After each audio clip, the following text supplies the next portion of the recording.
been about 2 years since I laid something long. Sitting here with all the tools and I ain't made nothing real. The way Josh been sending beats, I could've blazed something for that. I figure what's the point? What's going on, good people? Welcome back to another episode of Statue Talk. This is episode 141. I am Cool Game with Cool Game Collectibles, and I normally would be saying in here with my brother, none other than Black Ice with Black Ice Collectibles, but he will be joining us real soon. We do have some special guests. Real quick, I want to shout out Jules German. Greatly appreciate you joining us this evening.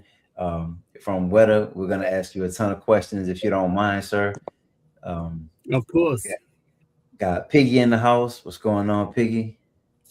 Good evening, gentlemen. Happy to be here.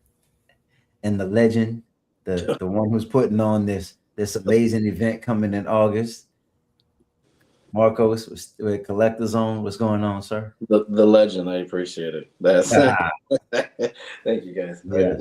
No, I am not a legend, but thank you. We're working on it. Marcos working on it. I'm just being modest, but I just Yes, I love it. Thanks, guys. So real quick, just want to check in with everybody, see how y'all doing this week. Jules, let's start with you. Good. How you doing this week? How's everything? Oh, it's good, man. We're sort of prepping for San Diego Comic-Con and of course StatueCon at work, so it's intense, it's busy. Today's a public holiday here in New Zealand, so I'm actually at home instead of being at work, so that's kind of cool. I get to hang out and talk with you guys. Yes, sir. We appreciate it. Behind the scenes, we were laughing because here in the States, it's 6 p.m. Central Time, and I'm saying good evening, and how you doing this evening? He said, well, it's 11 a.m. in the morning over here, so good morning to you. Thank you. We're at the bottom of the world, so I'm very used to being in a different time zone to almost everyone else. Yes, sir. Yes, sir. Piggy, how you doing this week, man? What's going on with you? Man, I'm happy to be here. Happy to have our guest Jules here. I'm looking forward to StatueCon. It's coming up soon, so I'm starting to make my rounds, promote it everywhere. I hung out with our fellow collector, Casual Nerd Problems today, trying to convince him to come down. And two funny things, we're all in different time zones. It's like 6 where you are, Cool Game. I think Marcos and I are at 7. It's morning time where Jules is. So it's dope that we can use this technology and have us all kind of same place, same time, different times. And yes, the bigger thing is I have a tenant, and we're on all of these shows. He never watches the shows. He's like, oh yeah, they're okay. So today I told him, I'm like, so Jules German is on, and I told him like the role over at Weta, and he's like, oh, I gotta make sure to check that out. And I'm like, so the rest of us don't even know. He's a Lord of the Rings. Pressure, right? Yeah, diehard Lord of the Rings fan. Awesome. Nice. Yeah. There's a lot. There's a lot again. How you doing? For me, what's going on? Tomorrow, I'm getting 5 pallets of stuff. That's gonna be a long day, but it marks the 2-month. 2 months to go. But I've been. StatueCon takes months in preparation, 6 months ahead of time. Because you got to keep it fresh. You got to move it around. We've done all the a lot of updates and we took all the, how we did Piggy, we did all that just the feedback. I wanted feedback from Murray, how to change things, make it improve. There's always improvement for, and we've done all of them. Everything's set. The dinners are set. The events are set. We got a lot of cool pieces, new things, and it's bigger this year. It's just bigger. So I'm going to be busy, but the 2-month mark has begun. So that's where Piggy's saying, yep, start promoting. There's always people on the edge, and I understand. I totally get it. I always say it in every show. I understand hesitation sometimes. Like, I'm really going to waste a lot of time or money. Why am I going to this? What is this place? What is StatueCon? And even Jules doesn't know. Jules is the newcomer too, and which completely honored that you're coming with Jack. But I've met Jack a couple times. So, but think about it. They're coming all the way from, again, right, the bottom part of Earth, definitely Middle Earth, Middle So Earth. going from Middle Earth just to hang out with us. And we've wanted to come the entire time, Marcos. It's just taken us 3 years to get it all organized. Oh yeah, I hear you. So Jesse loved it, and Jesse will be back. Yeah, see, they finally announced it. It took a while for Sideshow too because things change. There's just certain things. I wouldn't even say it's business. It's just the craziness Chaos of the universe. Just chaos, right? It's the chaos. Exactly, perfect. The chaos of the universe, but everything's starting to mesh together. And I was telling Jules Piggy that I think he's gonna love it because San Diego Comic-Con is one thing and Comic-Cons are another thing. None are bad, none are great. Everything's wonderful. Whatever you love, enjoy. But the StatueCon part is completely different experience, and I think you're gonna absolutely love it. So I'm ready to host again. I'm ready. I'm a good host. Pineapple juice. I will give you pineapple juice. Yes, I already have the list of stuff. Jules, too, you're gonna have to tell me what you like as well. I will have it ready for you. Oh, Mexican beer, man. Mexican beer, you like? Oh, he'll have it. He'll have it. I'll have it. You got it. Darker, darker or lighter one? Both? What? Oh man, lager's pretty good. Done. It's set in stone. It's over. Nice. Let's holler at some people in the chat real quick. Solo Reaper, what's going on, man? Piggy Sam, what's going on with some peeps? I don't have my phone with me. I like to chat with the people. Narendra Modi? I'm not sure. Oh, for Italy. Okay. Who knows, man? You get the trolls. Fatal, what's going on, Fatal? He will be there. Jules, you will be there at StatueCon as well. There'll be a lot of people we'll introduce you to. I think it's What's up, Knight? Is his birthday? Yeah, I think it's his birthday. It is. Okay, I don't know how to. Ryan. 5 minutes here in the UK. I'm losing beauty sleep. What's good, Ryan? Oh, Jules want to say appreciate the work you guys did on the Warhammer. Awesome. Yeah, thank you, Solo Reaper.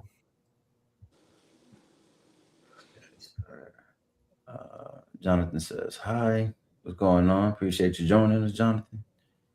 DJ Sweet C from Maryland. Maryland in the house. What's going on? I got a feeling you're going to have a lot of new faces, new people in the chat. Yes. Jules will have to have you on every week so I can grow my audience. So we do have some questions for you. You mind if we go ahead and get started? No, go for it, man. Go for it. Okay. So just keeping it kind of basic. How did you get started in painting? God, man, my mother used to joke that I sort of came into the world holding a crayon, like it's just something I've always done. Like I always drew pictures and painted and, discovered comic books at a really early age. So started copying those. And then later on, found model kits and started painting those. And then one day, I saw I went to a new school when I was about 10 years old, and this kid, Michael, had an army of little skeleton warriors.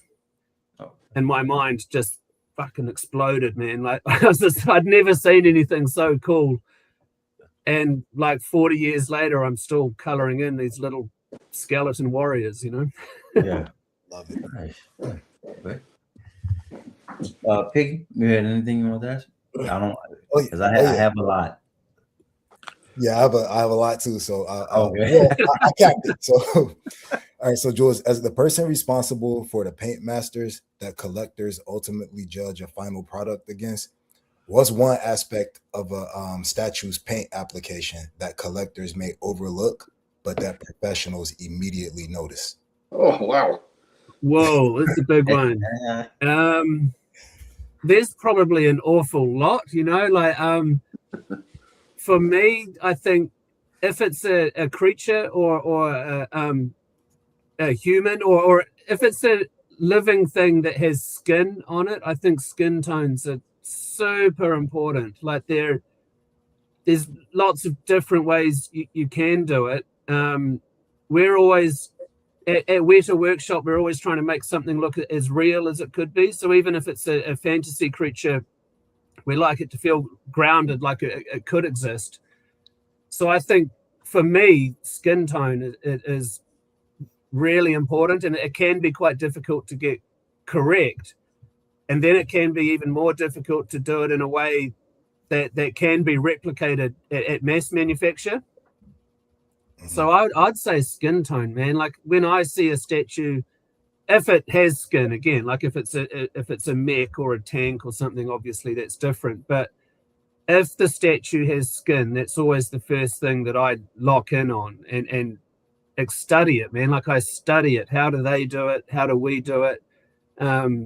We paint ours similar to, because we do a lot of film work, and we paint a lot of prosthetics for various films, we'll employ some of the similar techniques that we use on prosthetics on our collectibles. So for me, it's skin, man. And I think it's hard. I think, I find it pretty difficult to do. It took me a long time to learn how to do it and to a level that I was sort of happy with. Awesome. Thank you. Thank you. Yeah, you're welcome. Ives, what's going on, man? Man, what's good, man? How y'all doing? Good, man. Jules, man. Hey, nice to meet you, man. You too. Thank you for having me, man. This is cool. Oh yeah. Sorry for the delay, man. I went to visit my parents this weekend, man, and we ran into some rain and some traffic and accidents, all type of stuff. I said y'all would do that today, man. But we made it here safely, so that's all that matters, man. That's it, man. That's it. Yep. So you're with Weta. How did you get started with Weta? God, good question. Weta Workshops. God, like I'm 49 years old. When like a long time ago, I was at art school. And New Zealand's a really small country, so there's not back then anyway, there wasn't huge amounts of creative industries kind of operating. Weta Workshop and Weta Digital, now they're known as Weta FX, was sort of gearing up for Lord of the Rings, which was about to start filming. And I applied straight out of art school. I applied to work at Weta FX because I come from like a 3D background.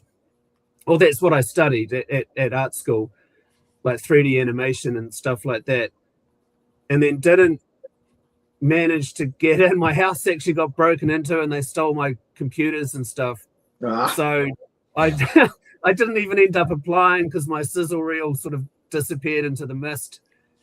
So then just went and did some other stuff with my life. But Weta Workshop was always in the background. And then when I was 37 years old, I was screen printing, like at a screen printing place, doing posters for bands and T-shirts for anyone who wanted them.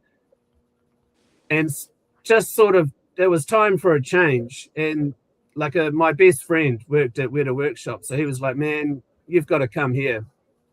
And I was kind of scared. I thought, "Oh man, I've got nothing to offer all those people. They're all way more clever than I am." Mm-hmm. But applied and got a job working on a film, and I'm still there. Like I've been 12 years in now, or coming up 12 years.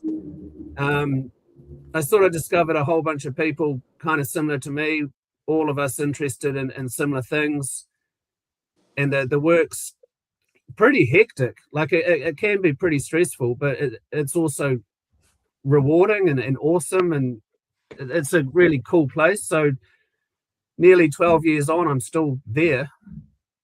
All right. Right. There was a question in the chat.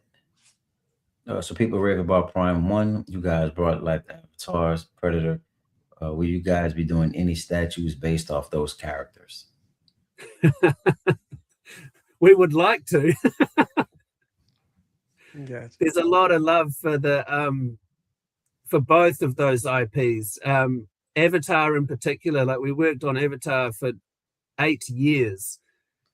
Wow. So that's an awful long time to be hanging out on Pandora. Yeah. Yeah. And I absolutely loved the last film. Oh Yeah, did you? Yeah. God, it was awesome. I thought it was incredible. Yep. I loved it big time. And the villain, that whatever her name was, you know me, I'll start raving about her. Fantastic.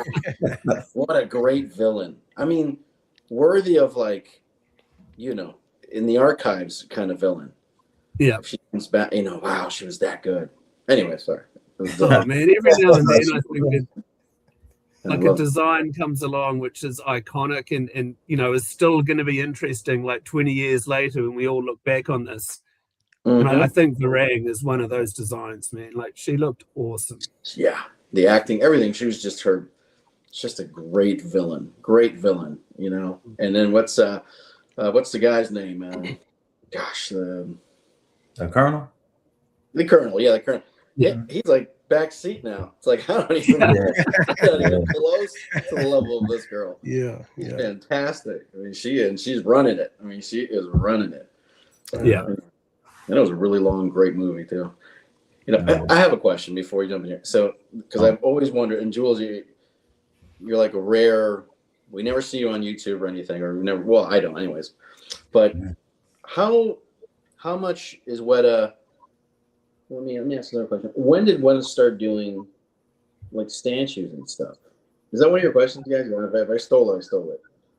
No, it's fine. It's fine. You know what I mean? It's known for one incredible mastery of something, but now the statues are incredible too, and they're getting better. And I've noticed that they get better and better and better. So that's my question. Oh, I hope so. They get better now. They're at a point that they're just awesome. But when I first saw Weta, when I first in this game, like maybe 10 years ago, I was like, okay, that's cool. But things just keeps getting better and better, and now they're at a point that they're top tier.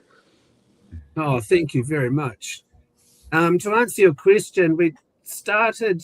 A lot of this happened before I worked there, so I might get some of the details wrong. But we started 25 years ago. So when we helped make the Lord of the Rings trilogy, Richard Taylor, the top dog, our CEO, he's got a great love of like resin statues. He's been collecting garage kits his whole life. Oh, there it is. And sort of 25 years ago, there wasn't really many people making statues, you know, like Sideshow were in their sort of early days. And so we just started. Our first one was Saruman with the Palantir from the Lord of the Rings. And I imagine it was kind of an experiment. Like, we didn't really know what we were doing. It was a really new industry. Like I said, there was garage kits and resin models around, but polystone, you know, was pretty small. So we started 25 years ago with Lord of the Rings, and then we had like a decade of primarily Lord of the Rings statues, and we found that other people really loved these statues like we did. And it grew from there. In the very early days, we were partnered with Sideshow. And then it sort of grew beyond that, and we sort of went out on our own. And we've just been like refining it over 2.5 decades, trying to, you know, get better at it, understanding what people want, what do we want. The market keeps changing too. Like, there's been a huge amount of shift over the last 25 years with what people want, and then there's a lot more players in the game now too, so I feel like all the studios are pushing each other to higher levels of achievement and ambition, which is exciting. But you know, it's speeding up. You know, I think the audience has become more sophisticated. We like to think we've got better at our jobs, so you know, we're slightly better at sculpting, we're better at painting, just by practice. Yeah, and these guys will tell you that. That StatueCon's very good at feedback. There's there. Yeah, I always say that it's a place where, you know, Black Ice and Piggy and all these guys, they go, and they're like pros. Like, you know, they know statues, they know the hobby, they know what design. And then after a while, it's like, yeah, really cool. But then they want to meet you guys, and then you'll know what the market is. because these are the man. you know what I mean. I So really great look forward to it. Yeah, and it I changed think the game it's cool. too. I think Oh, it changed sorry, Michael. Oh, I'm sorry. What did I say, Joel? Sorry. I think it's cool, man. Like the statue crowd is super passionate, you know, like everyone's so invested in this art form, and you know, and the source material, like these stories of heroes and villains are super important, and they always have been to human beings, you know. So like I welcome the feedback, and I love the fact that the community isn't passive, you know, like it's all in. Yeah. And I'll say, being fortunate enough to go to StatueCon last year, I got a chance to see a lot of your statues, and some of my favorite statues was from the 40K, the 40K statues that you have. I mean, they are amazing. Thank you very much. Yeah, me too. Yeah. I'm a massive Warhammer fan, so getting to partner with those guys is like unbelievably awesome on a personal level, and Weta Workshop itself there's a, like, as I'm sure you guys can imagine, it's pretty nerdy, you know. There's a lot of Warhammer, there's a lot of Dungeons and Dragons, there's a lot of games. So yeah, Warhammer there's a lot of enthusiasm for Warhammer as well. Yep. Just wanted to have something pulled up as we're talking, so we can see some of the work. Yeah, I don't think I've ever seen this one before, man. But the one that they had at StatueCon, Black Ice, you were mesmerized by that statue, man. You kept going back to it. and I definitely want to get it. Right now my display doesn't, you know, it's just not big enough for that statue because the base is so big. But man, I love them. So I do plan on getting them in the collection at some point, though. All right, so Jules, Awesome. I'm sorry, go ahead. Oh no, I was just gonna say thank you. No, I was just gonna ask like a really quick follow-up to the previous question where you said it was like skin tone, which is like that thing that you notice that you want to perfect. And with that being said, so like when you have a prototype and you've got the skin tone down to a science, it's perfect, it's the way you want it. Like, what's the biggest challenge in keeping it that way once it hits mass production, like to maintain that quality and character of the original prototype? Oh, finding, like, good question, man, because I think that's, in a way, that's the most difficult part. So we have manufacturing partners that we've worked with for like a really long time. So it's not just a transactional business relationship. Like we know the names of their kids and, you know, go to weddings and stuff. So getting manufacturing partners that you trust and that they have some skin in the game, sort of like on an emotional level. And then we have like boots on the ground. Like we send, like we're in daily communication with them because of our geographic location. Like we're literally at the bottom of the world. We rely on the, you know, internet conversations like we're having now, but we also send Weta Workshop crew to the manufacturing facilities just to check in, you know, as often as we can. And really it's just communication, man, like keeping communication channels up on a super regular cadence. Sometimes we'll send painters to the facilities to you know, instruct their painters on some of our techniques. Oh wow. Wow.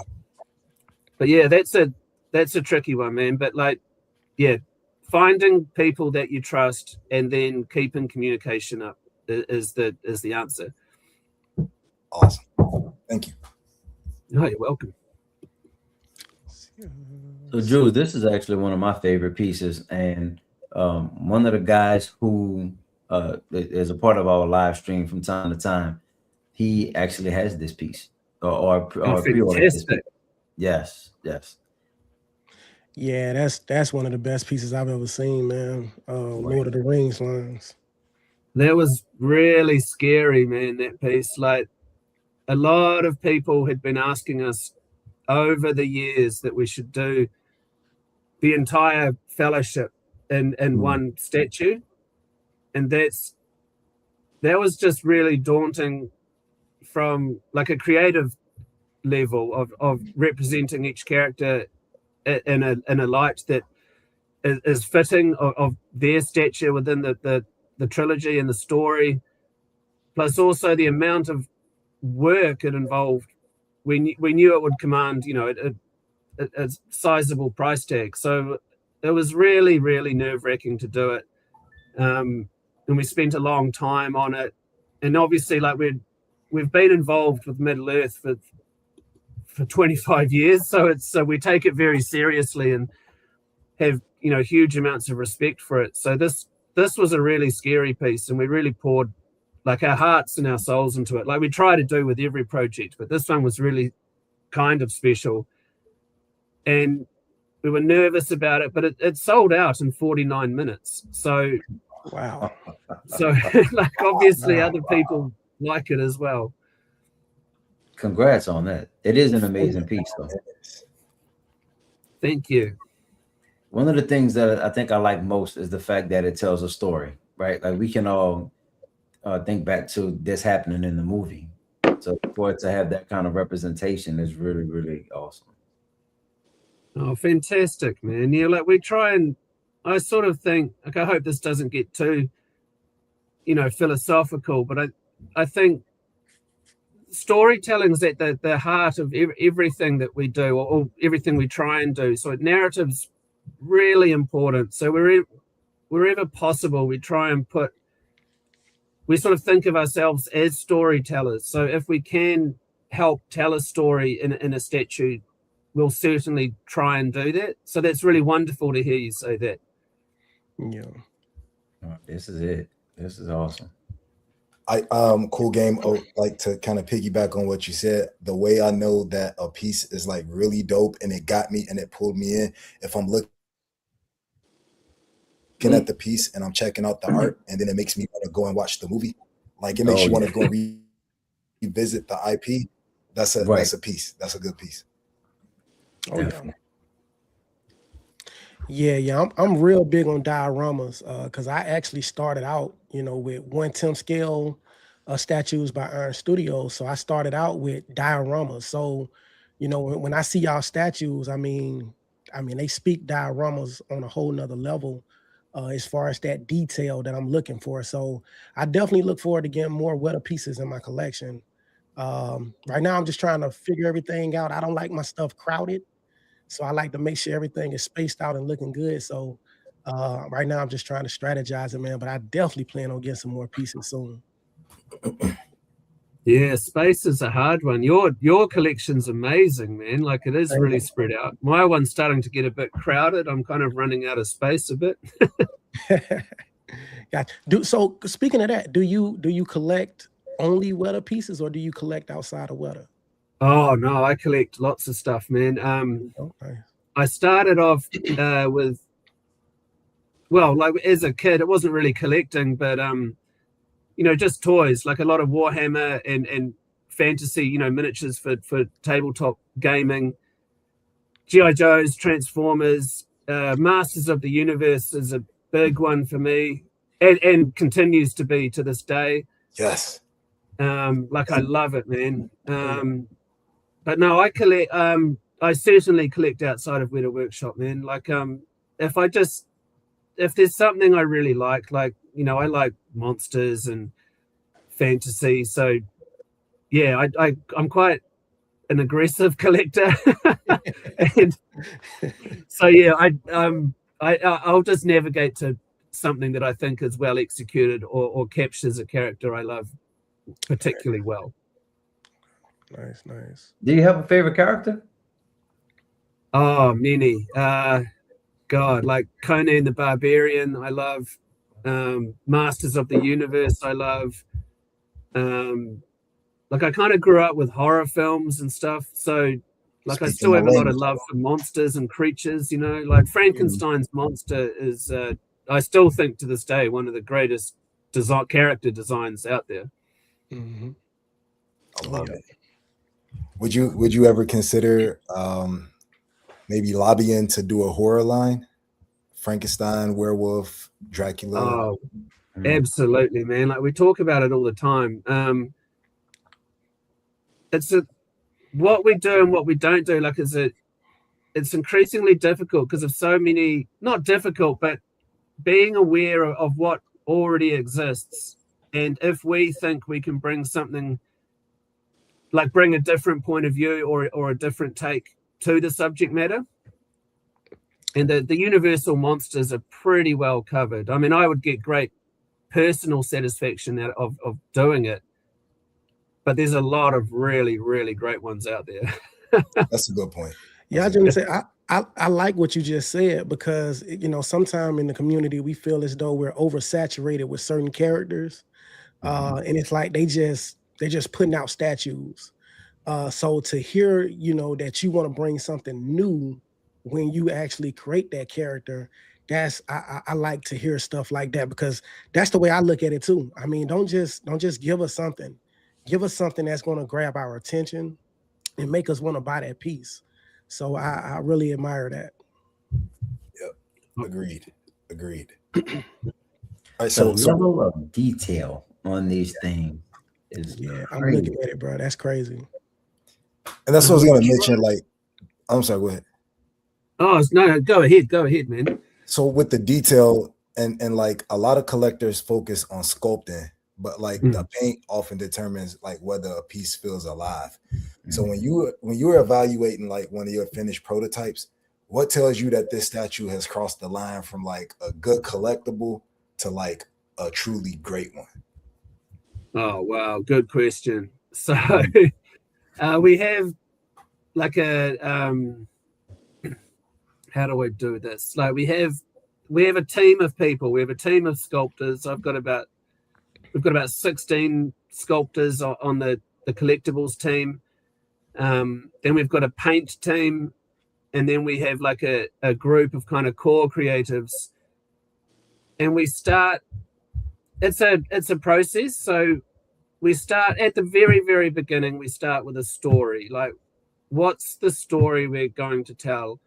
Or if it's an environmental piece, like we do environments, from Middle Earth predominantly, what's the emotion that we're trying to evoke with the piece?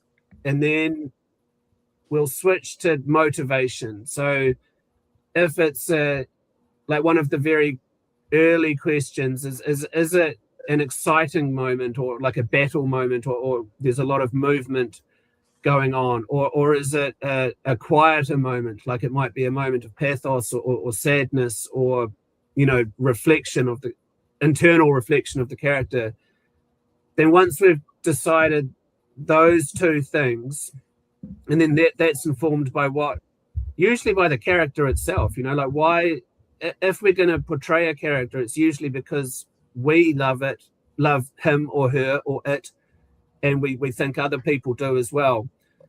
So what's a cool way and an honest way to depict that character?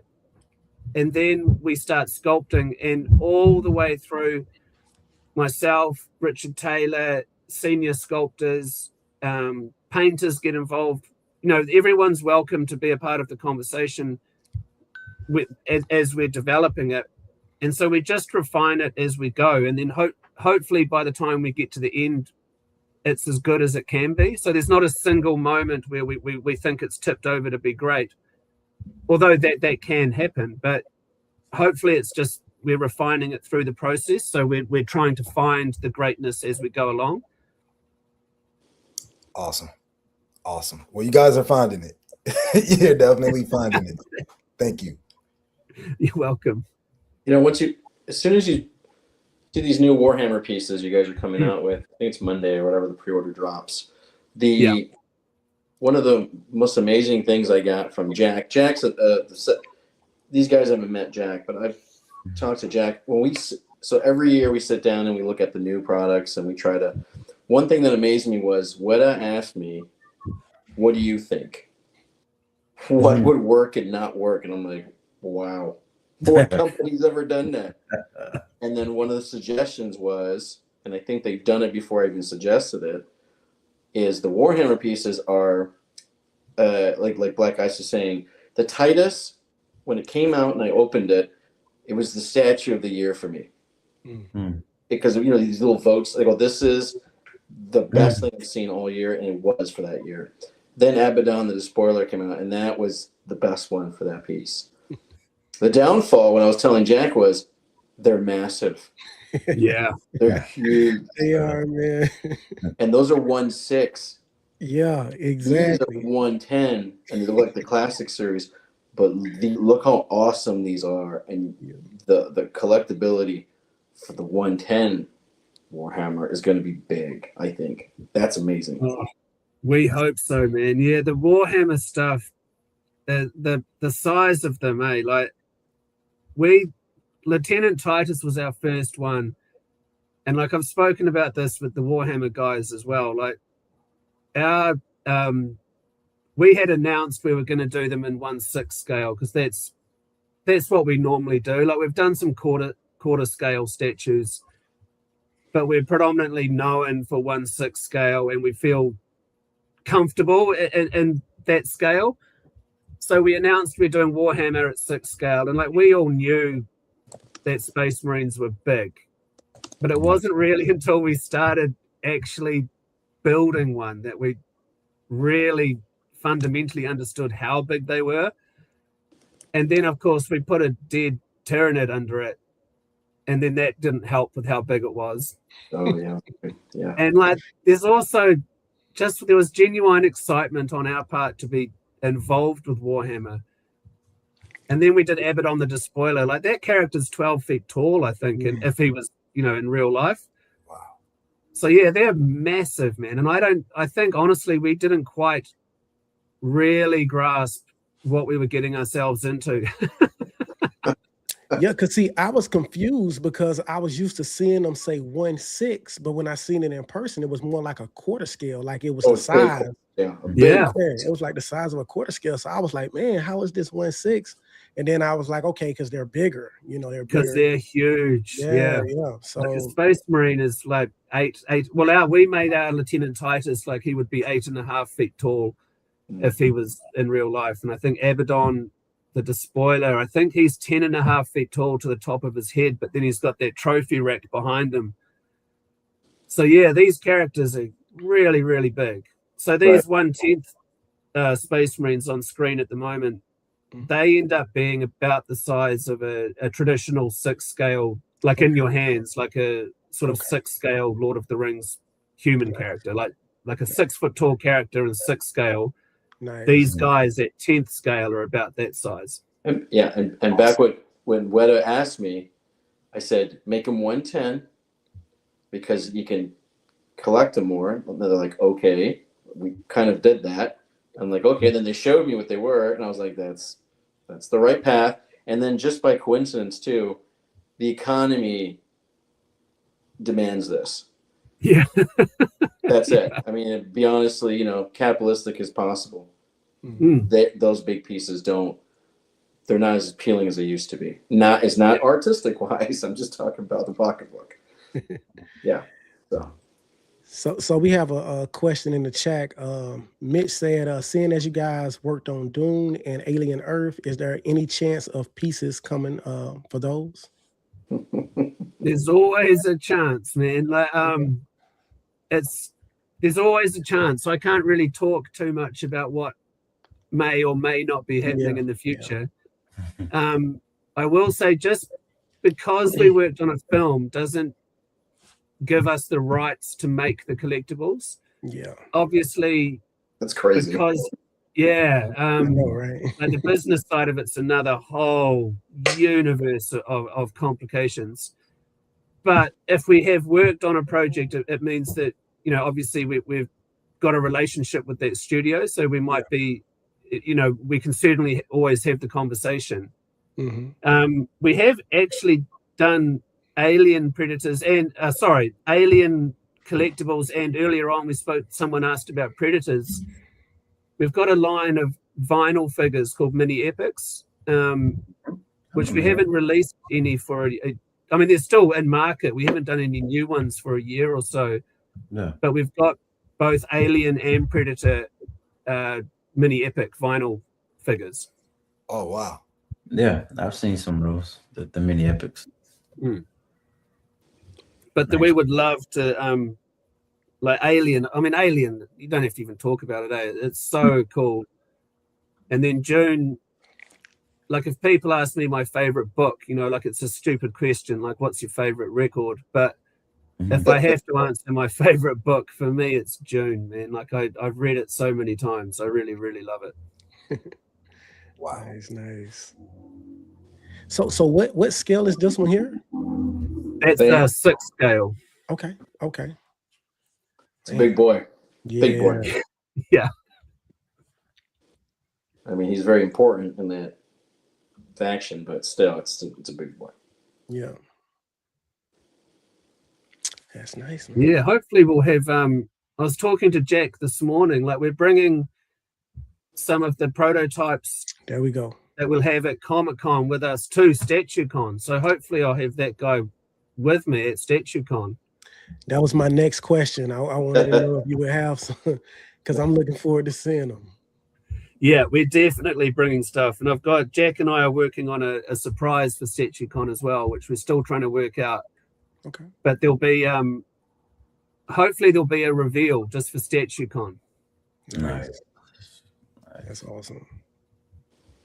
And you've got your team has sent pieces in the past. You know, they mail them to me, and people really appreciated that too. So thank you too for your team. That's Oh, of course, man. Like I watch all the like you guys, you know, I imagine you guys hang out on YouTube a lot. Like I watch a lot of videos, and I've been stalking StatueCon, man, since you started. honored. Thank you. Nice. Because I think Jesse told me that he was off. I'm like, what's StatueCon? I think it was in your first year. I was like, what's this thing, man? I haven't heard of this. And then watched all the videos. It looks amazing. Hey, thanks to these guys here that come, and yeah, they make it pretty amazing, and it gets bigger and bigger every year because of these guys. So they just, you know, think about it. I mean, from all over, it's literally all over the world. They're trying to book flights and money and spend their time away from you know, just to go and do this because of the passion, and the results are pretty incredible. I think it's awesome, and I love hanging out with these guys because now it feels like it's a family reunion. It's like the family's here. As soon as you walk in the door, oh, what's up, Black? That's Black Isis here. All right, what do you need? Oh, yeah. What are you drinking? What do you want? And then he goes wander off. He wanders off because he knows where he's going, and that's it. Yep. Great time. Jules, you have a great time. We're gonna take care of you. Oh, I can't wait. I can't wait. So we have another question in the chat from Vision.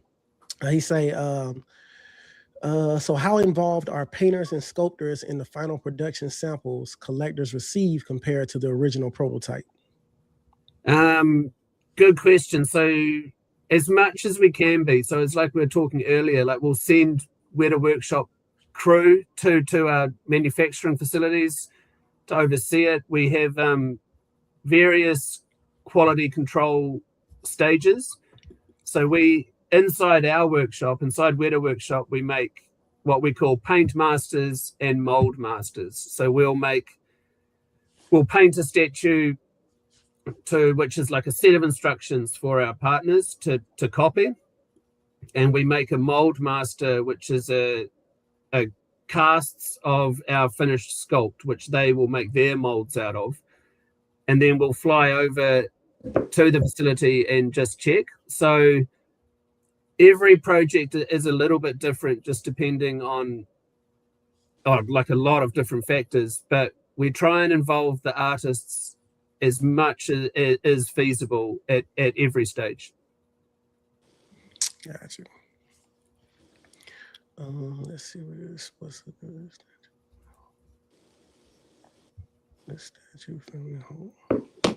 I'm excited, man. That Weta section, when we were all filming while we were there, it was like a line. Everyone wanted to get over there to the point where I think some of us just start doubling and tripling up and just doing the video together over there. And I think maybe last year or the year before that, the number one piece, I can't think of it, the bird, Oh, Salvation at Mount Doom. Yeah. Ooh, man. God. That was the showstopper. Yeah.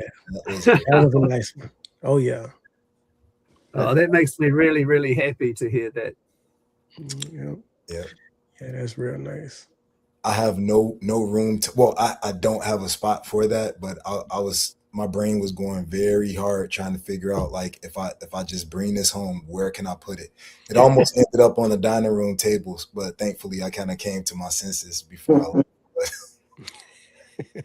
Yeah, it's a difficult one, man. Like, because when we dream up an idea or we think we've got a cool idea, the size of a thing, it's important. Like, left to our own devices, if we didn't have to worry about, shipping or manufacturing costs, or ultimately, the cost we have to pass on to the fan and the community, like the temptation to just go bigger and bigger on a creative level is always there, but you have to temper it with, what people can actually put in their house and what people can afford, both, financially and real estate wise. Mm-hmm.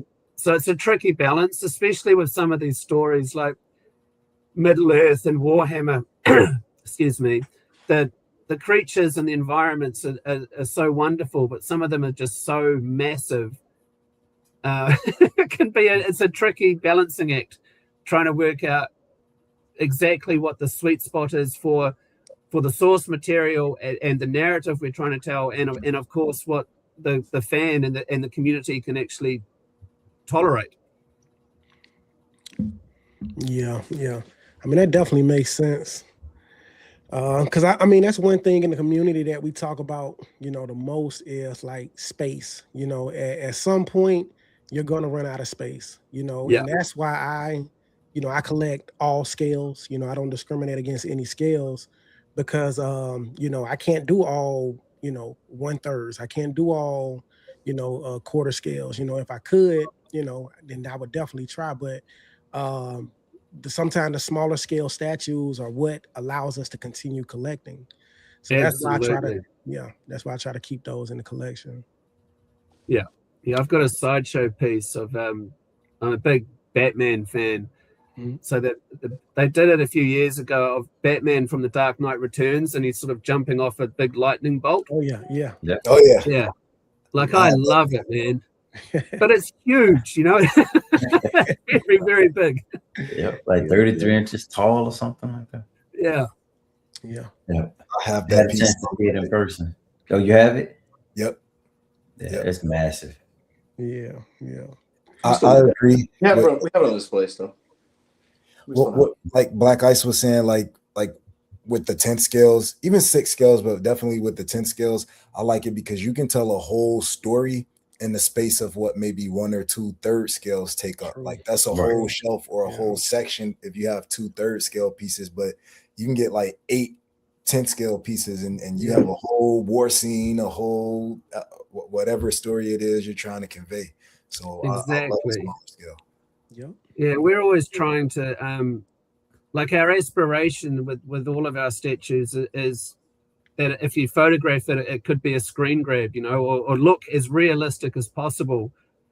In the past, when we started, it was every sculpt, like I imagine all the studios on around the planet, we were doing what we call traditional sculpts, done in clay.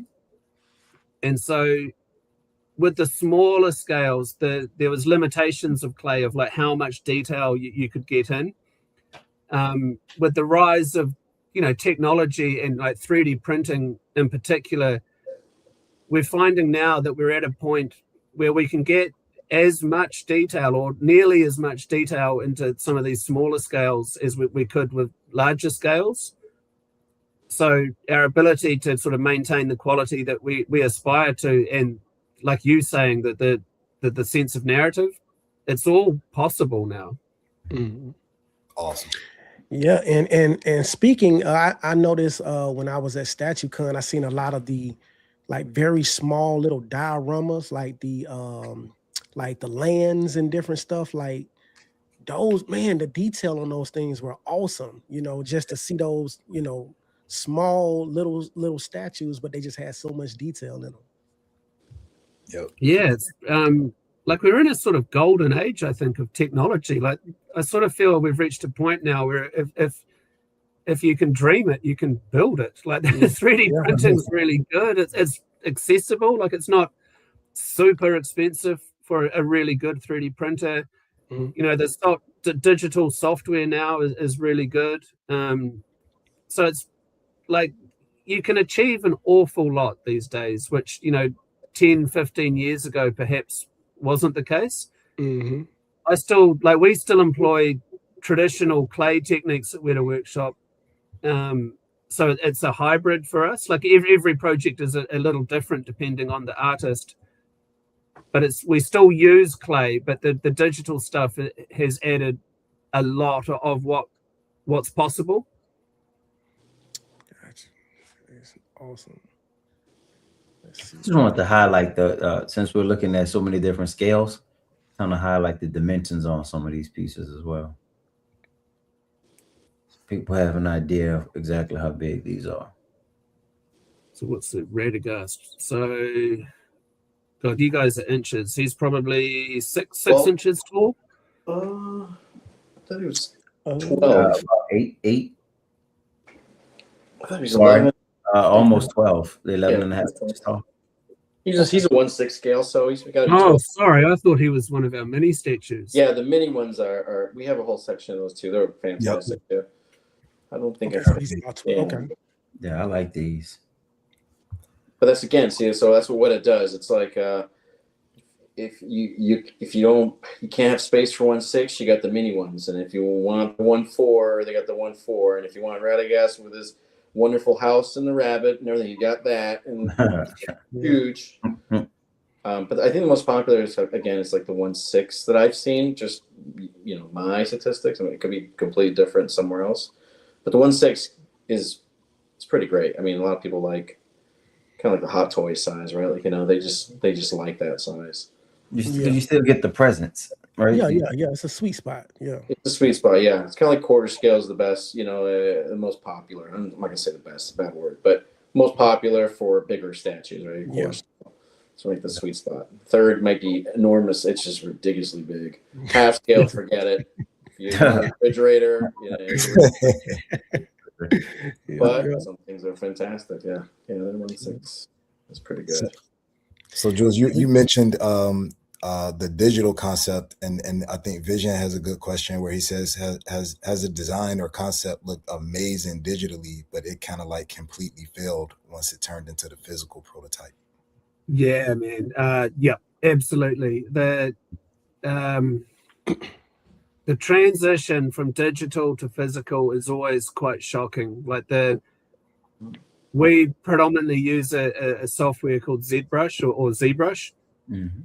And inside the computer, things look a certain way. Like there's perspectives that are applied digitally that, I mean, I kind of think the whole thing is a big lie. Like the software's trying to trick you quite often into thinking this thing looks good. So like when there's a video game artist, if you're doing something that never has to leave the computer, that's a very, very different thing of what we're trying to do, of drag it into the real world.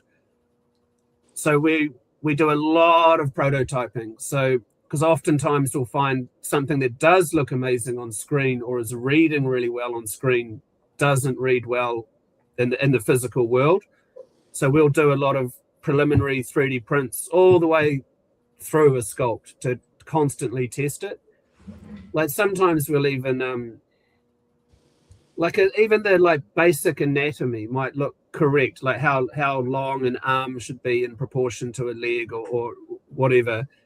And then we print it and then they might look wrong. So there's a lot of prototyping to get around that. Because we've been doing it for so long now, like we kind of know how deep to make our skin pores or wrinkles. We sort of have a bunch of tricks that we know work just by trial and error. But what's happening inside the computer is not an accurate representation of what's happening in the real world. So we do a lot of prototyping before we will consider something finished. Awesome. We have another question from Artist Future. He say, what is the average poly count on the Warhammer piece? Very, very high, man. Very, very high. Different artists work in different ways. So I don't know what the average is, but it's in the it's ridiculously high. Gotcha. Yeah, well, that's interesting, man. Man, so you worked on a lot, right? Do you have, and you may not, but is there one that kind of stands out to you that you just really appreciated or had a fun time working on? Oh man, there's several. And it changes, over the years. But at the moment, and I don't own it, which really annoys me, but we did a King of the Dead from Lord of the Rings maybe 2 years ago. And is that still on your site? Sorry, is that still on the site? Should be. Yeah, he's standing on a pile of skulls, and we cast him in translucent resin. There's a skull inside his portrait. Where Here is to the left? No, not that one. Maybe he's gone. Keep scrolling down. Far out. I can't see him.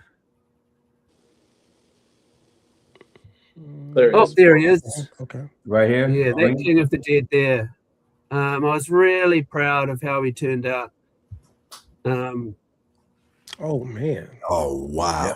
Yeah. It was a lot of fun to do. We've got floating skulls. I'm a big fan of translucency when it's applicable. And I thought, like, this isn't a moment that we saw on screen. So that's a thing we can talk about later on. But this was more just a straight up portrait of the King of the Dead. Like how we were trying to encapsulate his character. So it's not a scene specific frame from the movie, which is often what we will do. But I thought this one came out really, really well. And I'm a fan of the character as well. I think there's a tragedy there, and I thought the design of him was really cool. And all the way through the story, like even after all these years, I still sort of navigate towards this character as being one of my favorites. So yeah, this one's one of my favorites, man. And also Abaddon the Despoiler from Warhammer is, I think he came out pretty well. Oh yeah. Definitely. Yeah, this is nice. Does this glow it almost look like it glows in the dark a little bit? Right. It doesn't glow in the dark, but it is translucent. So all of the edges, all the extremities are translucent. So light shines through, giving it almost like it does glow in the dark. Okay. Nice. Good. It's a shame we can't see these in person. Right. Hint, hint, hint, hint. You'll see it. Hint. Cool. Don't be an amateur. Let's go. Come on. Get on the train. Pack your bag. Yes. See that train. Let's go. You want to see that? That is beautiful. I'm just keeping quiet because I'm like, haven't seen it in person. It's absolutely incredible. Look at that, man. The skulls are there. There's a couple of magnets too. They're just kind of floating. Okay. It's pretty awesome. Yeah, have you got one, Michael? Oh, I got one. Oh, yeah. You'll see. I changed from last year to this year. The entire Weta display is pretty much 60% changed. Okay. In a sense of design too, and pieces and a lot of stuff too. So I always try to sneak some pieces in, and I have to be strategic about it. If you guys in the chat like what you're seeing, StatueCon 2026. Oh man, this one here, the Labyrinth Beast. Yeah. I'm really, really into this one as well. This is another one I don't own. The only way you can get David Bowie's likeness is through this property, the Labyrinth. Uh-huh. And And like, I love the Labyrinth. I've got every other piece we made, I managed to pick up. Like, I've got Hoggle and Ludo and Sir Didymus. But this one I don't have. I've actually got her head here. Where's the camera? Oh, you guys. Is that Sarah? Sarah's head? This is Sarah, yeah. It's too dark. Oh, hold on a second. Hold on. Go. Get you. But I had a lot of There we fun go. painting this one. And let's see if I can. There we go. Oh, sorry, the lighting's terrible. But we spent a lot of time prototyping that one. I think everyone was nervous to be working on the Labyrinth and getting all the characters right. So we got another question from Vision. He say, how much freedom does Weta have creatively versus approvals from studios like DC, Marvel, or Lord of the Rings license holders? It differs, actually. So different studios like to operate in different ways. With Lord of the Rings, we've been working with in this instance Warner Brothers for such a long time. We have a very, very close relationship with them. So there's a lot of mutual trust. So with Middle-earth, we get left alone a lot. Some of the actors retain the rights to their likenesses, so we have to often get their approval that we're depicting them in a manner that they're comfortable with. DC, they're all slightly different. So we get how it works is it's always a conversation. Like, it's a lot more human than I think people often think. So once we've entered into an agreement and the lawyers have done their stuff and now we're partners, it really is, we just start drawing pictures or doing rudimentary, like pushing shapes around and sending photographs and having calls like we are now with our partners. So it's a conversation. So there is a sandbox and there's rules, but we're never trying to, shame a character. We're always trying to elevate them and show the IP or the character in a positive light. So usually there's quite a lot of creative freedom, and as long as there's no surprises along the way, it's okay. So we get quite a lot, but it's always like a partnership. It really is a partnership. As long as we're talking with them and showing them what we're thinking, we're usually okay. It's getting things wrong, like it's trying to, like, the things that studios will get upset about is if you're portraying a character in a light that isn't, true to them. But that's not anything we'd ever be interested in doing. And then it's funny stuff like getting it's not funny, but as long as the portrait, the face of an actor or actress is accurate, that we're usually okay. So I have a question. You talked about partnerships, and I know really is more for like the licenses, things like that. But we've seen partnerships between companies. For example, Prime One Blitzway, XM, and Legendary Beast. If you could do any kind of collaboration, and I don't know if you can answer this or not, but who would you like to see Weta Workshop partner with to create an IP? Oh, wow. Good question. I haven't actually really thought about that in regards to pure statue manufacture, because we partner with people all around the world. For me, like, the biggest one on a personal level is kind of Warhammer. Like I've been hanging out with Warhammer for 40 years, sort of since they started. So we are kind of already partnering with my first choice. Nice. Okay. That's awesome. And then the way the workshop works, so we're quite a diversified business. Like I'm in consumer products, but we have a design division a manufacture division, which we call Screen. We have a tourism division. So we're partnering with people all the time. But for me, it's probably Warhammer, you know? Yeah. Nice. So Games Workshop, you mean? Games Workshop. Yeah, Games Workshop. I'm a big fan. I would love to do like a Conan the Barbarian one day. That would be amazing. Or H.P. Lovecraft, if you guys know his writing, that would be pretty cool. Yeah.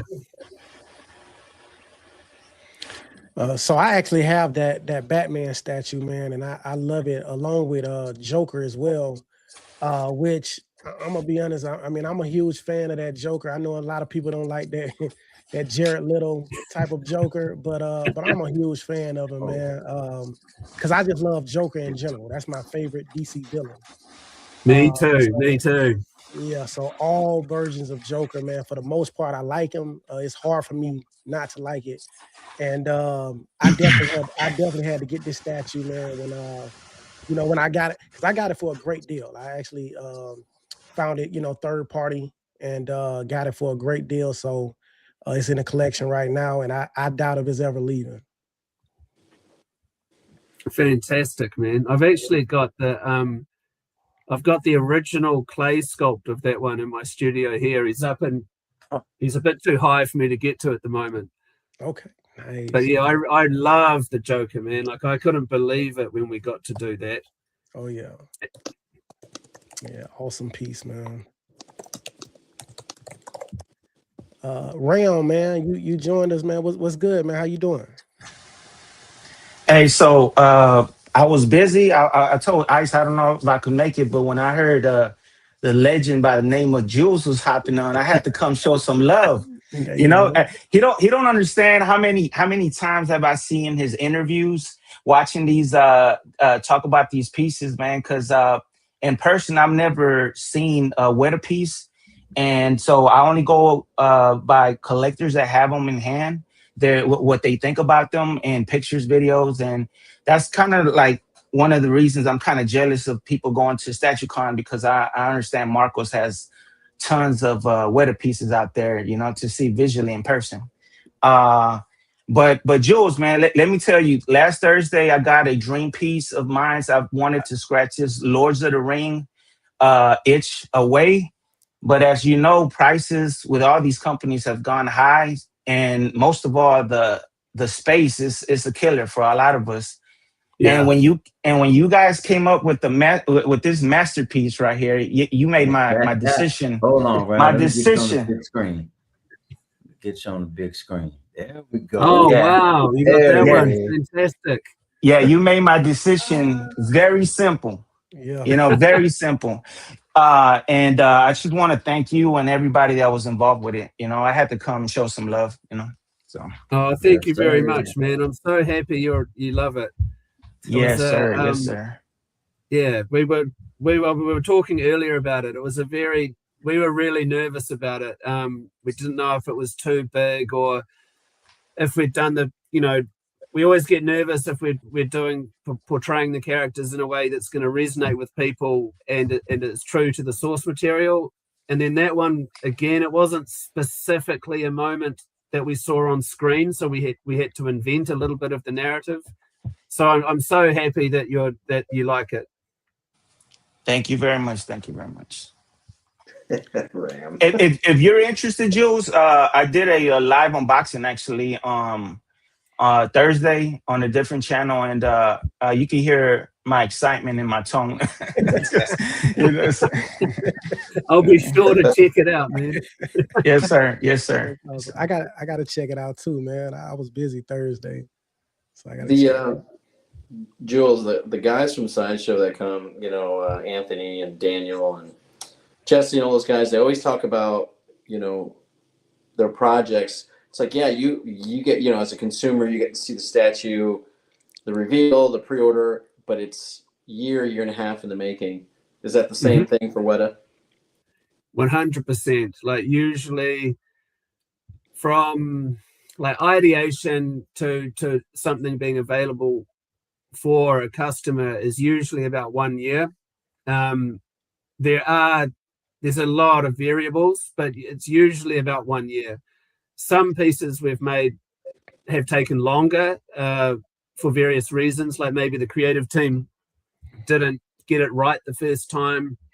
So like if we're not feeling that we've hit the right level with something, we won't release it, you know. So we'll go back a few steps to improve it. And then other times it happens quicker. But yeah, usually about 1 year. So we're always operating like my brain will be, and the creative team's brains will be on stuff that might not be seen in the world for another year. So things like Comic-Con and conventions are really exciting because we get to finally show people stuff that we've been, you know, torturing ourselves over for like, you know, 12 months. Nice. So we got another question from Justin. He say, love the products from Weta. He say, any interest in doing franchises like Die Hard or Lethal Weapon characters, or a boxing line, Muhammad Ali, Mike Tyson, that would be amazing as well. Oh man, good question. So Muhammad Ali, man, or Mike Tyson, there's an idea floating around that we'd like to do of, like, we don't have a name for it, and I'm not saying it's going to happen or anything, but a lot of the creatives at Weta Workshop, we would love to do a line of like, and we just call it legends. If we could just do portraits of people that we admire, so whether they be, you know, athletes, film directors, you know, good skateboarders, famous painters, you know, comic book writers or artists. Like, I think that would be something that we would really like to do on a personal level, just to sort of pay tribute to our heroes. Like Muhammad Ali would be cool, right? Oh yeah, definitely. God, Mike Tyson would be amazing. Love Mike. That's my favorite boxer, man. Hey, Jules, I caught a little bit of the conversation. I believe you said you like monsters, and I was just curious. I think Weta work with Kong before? I'm curious, would y'all ever be in the future interested in working on doing something like that, King Kong? King Kong, yeah, we've done it. Yeah. We did a lot. Oh well, we did quite a few King Kong pieces from Peter Jackson's King Kong. Okay. Before I worked at Weta Workshop, so maybe, like, when did that film come out? Maybe 18, 20 years ago, perhaps. I'm not sure. So we definitely did King Kong. I've got a few of those pieces myself, actually. But yeah, we would, if we felt that there was appetite for more King Kong, I'm sure we would absolutely go there. Okay. So we have another question from Vision. He said, as a senior painter, what paint detail or technique do collectors usually overlook that actually takes the most time?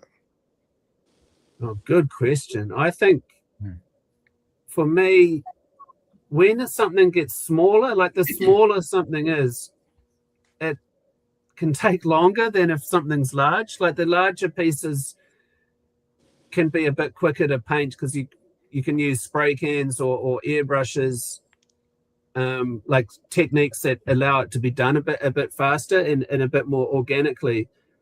When things get really small, like the size of a mini or something, that can take longer. And then finding ways, like when you're at home, like for, you know, the guys in the room and everyone online, if you're a hobbyist, you know, like I spend a lot of time painting at home, little wargaming minis. You can take as long as you want and use whatever techniques you want because you're just generally doing one. When you're painting something for mass manufacture, it has to be replicated, and it has to be able to be replicated in a sustainable manner so they all look, you know, as good as each other. Because they're done by hand, of course there might be, you know, slight variance from statue to statue, but you want it all to be as close to that the paint master and as to the next one as possible. So it's finding techniques that elevate the sculpture and portray the character faithfully, that can also be replicated to a high level. God, I hope that doesn't sound too waffly. It's not very specific. But for me, I think skin, man, like painting skin well is by far the thing I struggle with the most, and what I think about the most. Like generally with any character, if that character has a face, that's what people look at. That's what they gravitate towards. I just think it's how the human brain is wired. And like people say, the eyes are the window to the soul, and that's true. So getting the face right, I think, is the most important thing. Definitely agree with that. Because that's one thing that we talk about a lot in the community, is likeness. How much does it look like the character or the person that you're portraying? And when that portrait does not look like it's supposed to, the community will let you know. Yeah, it's a Oh yeah. And that's like we were saying earlier, that's driven by passion. The people, there's the subject matter that Weta Workshop and other studios are portraying. People, it's very important to people. These myths and these legends. Yeah. So getting it wrong is a terrible thing. Most definitely. So we have another question from Solo Reaper. He says, do you guys have interest in doing art prints based off your statues? We do, yes.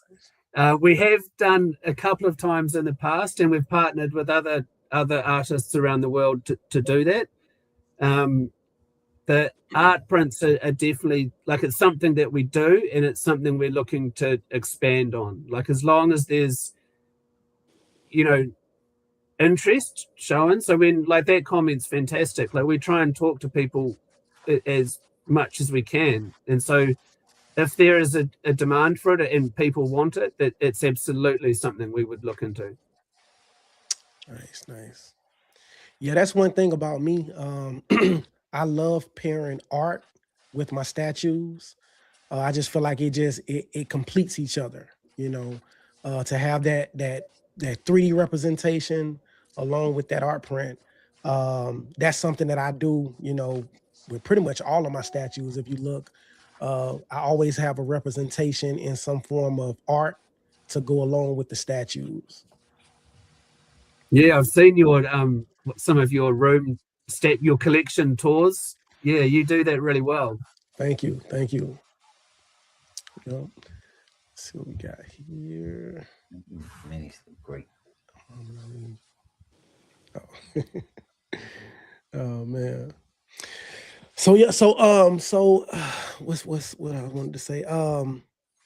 So you will be at StatueCon, correct? Yep. Okay. Yep, absolutely. Perfect. Yeah. Yep, So me and my colleague Jack will be there. It's our first time, so we're really excited. Okay. And we're working on, hopefully we're bringing a surprise with us. Nice. Yeah, I'm looking forward to it. Last year was my first year going, so I'm more excited about it this year. Because I'm kind of familiar. I know what kind of to expect, but at the same time, looking forward to meeting new people and the new reveals and different stuff like that, man. So, and then I need a little vacation too. I'm ready to get out of Florida, for a while. I wish I could have a vacation. Shoot, that's tough in my job line. Yep. So, Marcos, you mentioned earlier that y'all moving some stuff around. Are y'all changing the shelving or exactly what are y'all switching up? It's a whole tricky 9 month. As soon as you guys leave that Sunday, StatueCon's over. Get out of here. Leave. The process begins. It really does. So there are pieces. We try to hold pieces at least. I don't know. And then again, let's go back. This is there's a lot of layers to us. A lot of companies will send us APs. Okay. And the APs, they're just to show the beautiful art that was possible.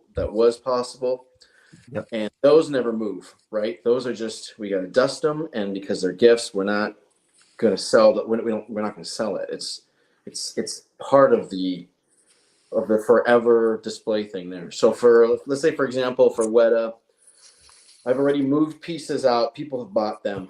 People have bought certain pieces, but now I have other pieces. I think somebody in the chat asked me, hey, are there statues that you can buy at StatueCon? That's very tricky. The event is not exactly made for sales. Like, it's not driven, oh, here it comes, everything's 50% off, and I don't care what. Yeah. It's not like that, which probably a terrible business move on my part, but it's based on, like, so the Wetas, if you guys remember last year, you probably don't, you probably will. It's completely changed, and part of it is to accommodate for two great guests coming all the way. You know what I mean? They have their spot now, and then we have space for anything new that comes in. And then I got 10 new pieces from them, and you may or may not have the master collection piece there. I'm not going to tell you. You will know. You'll see it. You have the pieces there. But it would be blown away. It is one of the, because that was going to be one of my questions to you, Jules. Like, what do you, after I do this, I have a question for you. But anyway, back to your question, Tim. So, yes, there's things that change. Pieces change. Displays change. New products come in. We go to the toy fair maybe every 2 years in New York City to see what's out there. This is a toy fair just for like retailers or whatever, to go out there and see who works, who doesn't work. That's how I got in. Jules talks about Warhammer. Wait until you see our Warhammer section. It's bonkers, because that's a product we came in 2 years ago. We started one shelf. Now we got 10. And we're the largest in the area. And that got me into Warhammer with Weta, and that got me directly to Weta. So it's all connected into that. So there's other companies that came. Now we have like Dark Horse stuff. So we had to add that stuff, and then remove new pieces and add. We got Jules. We got that Hobbit piece. The guy, you guys made a booth ends from Emerald City Comic Con 2019. Oh wow! Yep. They're big Hobbit, the big dwarfs. Well, we got that's a surprise piece for people when they walk in. So we got that. Oh, so fantastic, man! Fantastic. Yeah, so we have that. So sorry, cool. I know it's long-winded, man, but yeah, it changes all the time. And if you guys ever wanted to come and say, yo, I know people ask me, how much is that Eagle Salvation piece? I go, it's not. The problem with those master collection pieces, they sell out in, like Jules said, 49 minutes. They sell out, and you can't carry extras. There is no extras. The box is massive. I don't have it. But some pieces I do. Some, like the 1/6 scale stuff from Weta, I might have certain pieces. They have replica pieces too. They have like a Bilbo's pipe. They might have a key to bag end. They have stuff like that that's easier to store. Labyrinth, the worm, stuff like that. So that stuff can be purchased if we have some. And so that is that. But we've changed a lot. Yeah, it's complete. When they walk in, Piggy, when you walk in, and Black, when you walk in, you're gonna be like, oh, okay. All right, it's changed. It's completely. Yeah, and we have to keep it fresh. Like, if you come back in and the same pieces, it's like, oh, cool. But again, right, these guys look at the statues for a little bit, and they know, and then they take pictures and they do they get their footage, but then we all hang out and have a good time. So it's there's a balance too. So yeah. To piggyback off of that, whether StatueCon is set up to sell statues or not, I always end up spending money and getting some stuff home every time. Yeah, it's a residual thing, Jules. It is. It really, you don't have to put much effort in it. You know what I mean? It's just kind of, but it's not geared for that. Really, there is no admission fee for the public. It's not $5 to get in. There are a couple. There's an extra actor that came there. There's a couple of Star Wars actors that come, and they're fans, and they're coming, and then they ask me, hey, can I do some signings here? Yeah, sure. I'm not asking for anything. Just But again, remember, D was awesome. He would hang out with us.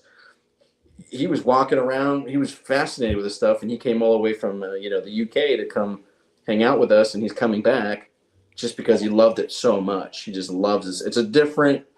StatueCon is not. I know it says con, but it doesn't run like that. There's no fluffer to it. It is people with passion and love for 3D art They come and they have a great time amongst each other. You know, it's a safe place. You know, it's a good spot. Yeah, well done, Marcos. I mean, it seems to me like you just said it. It's a genuine passion thing. Like, it's not strictly speaking a commercial enterprise. It's a celebration of something that, you know, all of us in this chat and obviously a lot of people around the world are deeply passionate about. So it's coming from a place of authenticity, and it's genuine. And I think obviously people are responding to that. Mm-hmm. So I mean, well done, man. Thank you. Yeah, I give credit to these guys too. I mean, they really make it they make it awesome. You know, I'm the one just asking them. I go, hey, can you make it? And you know, once they pull the trigger, they're in. You know, it's hard to pull that trigger. It really is. You know, some people don't like to travel. Some people can't travel. Some people have anxiety about it. They, you know, but once you do it, it's like jumping off a plane, man. I bet you want to jump off the plane again. Yeah. Jules, I have a questions because I've gone back and forth with some of the collectors before this was announced, the fellowship. I was curious, how much of this piece or your other Lords of the Ring pieces are hand sculpted and digitally sculpted, percentage wise? So it's a mix. Okay. In like 20 years ago, it was all predominantly traditional sculpting, so clay sculpting. The rise of digital technology has been immense. So these days, it's predominantly digital sculpting by far, but we lean into the strengths of the artist. So there's no right or wrong way to do a thing. So if an artist prefers to use traditional techniques, then that will do it traditionally. Oftentimes it's a amalgamation of both. So like digital technology has like anything, it has advantages and disadvantages. So texture detail digitally is really amazing. So you can get like the texture of cloth or armor, like beaten steel, or you can get thread counts in cotton with digital sculpting. So digital sculpting is really good at drapery and armor. So like it's a mix. It is by far more common to have a digital pipeline for us these days. Okay. Nice.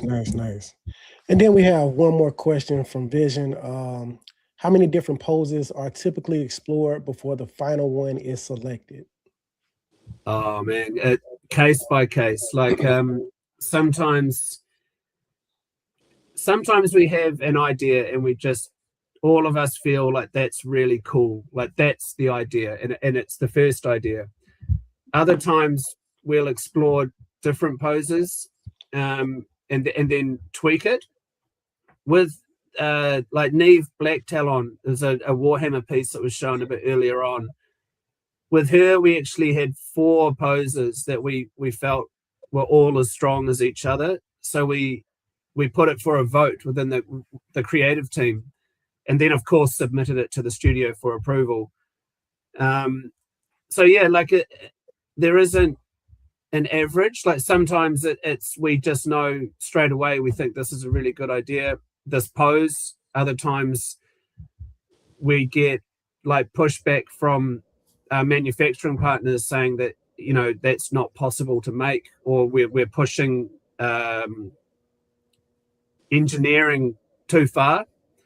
Like we still have to deal with gravity. Like one of these days someone's going to figure out how to make a character actually fly, like whether it be by magnets or some kind of electric trick.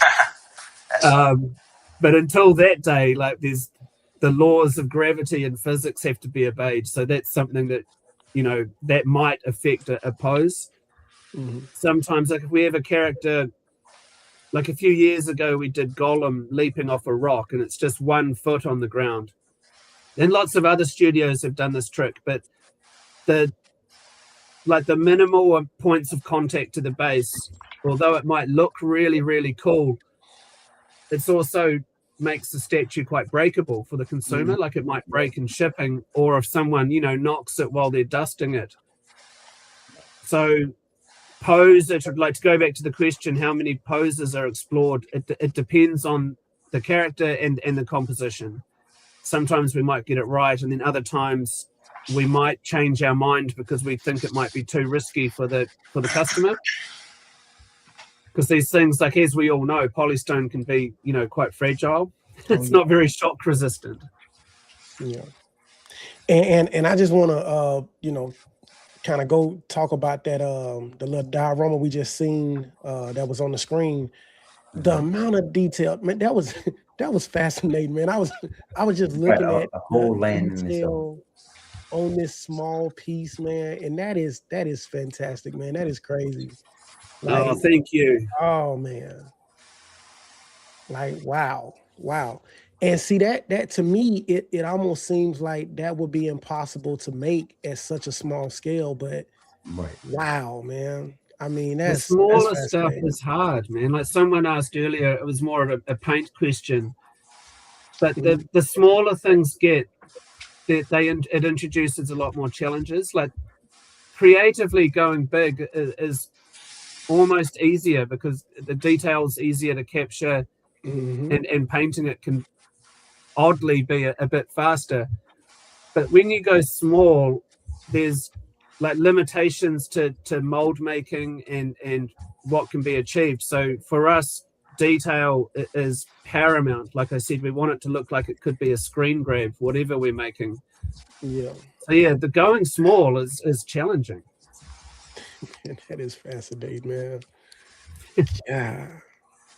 And the environments are a funny one. Like especially with Middle Earth, we find, and like we feel ourselves, that the environments are just as much characters as the humans and monsters of Middle Earth. And people respond really, really well to the environments. Like the Middle Earth seems to have sort of dug itself into people's hearts and souls. And so we've been doing the environments for a long time and hope to, you know, be doing so for a while to come. But yeah, this one was received really well. Man, the detail is amazing. Yeah, you guys saw last year that piece was there. I guess the sample piece was the painted sample piece, or was that statue. You guys, that's another thing that's a phenomenon that happens, is you can walk around that place 100 times, meaning the gallery, and you're gonna miss a piece. You're gonna be like, was that here yesterday? It happens all the time. It happens to everybody. Me, no, because I live there forever. I'm always gonna live there. But anyway, but yeah, that piece was there, and it's really beautiful. And there's little things you can't see in these pictures. Is there's a little like water, and there's little wells, and there's this clear resin stuff to it. So Black Ice is like, yeah, Black. He's like, it's pretty incredidible. Yeah, it is. I may or may not have another one of these that's older and sold out. That wait until you see that one. Yeah, these experimental pieces are awesome. So, man. Yeah, that's one of the new pieces. Cool.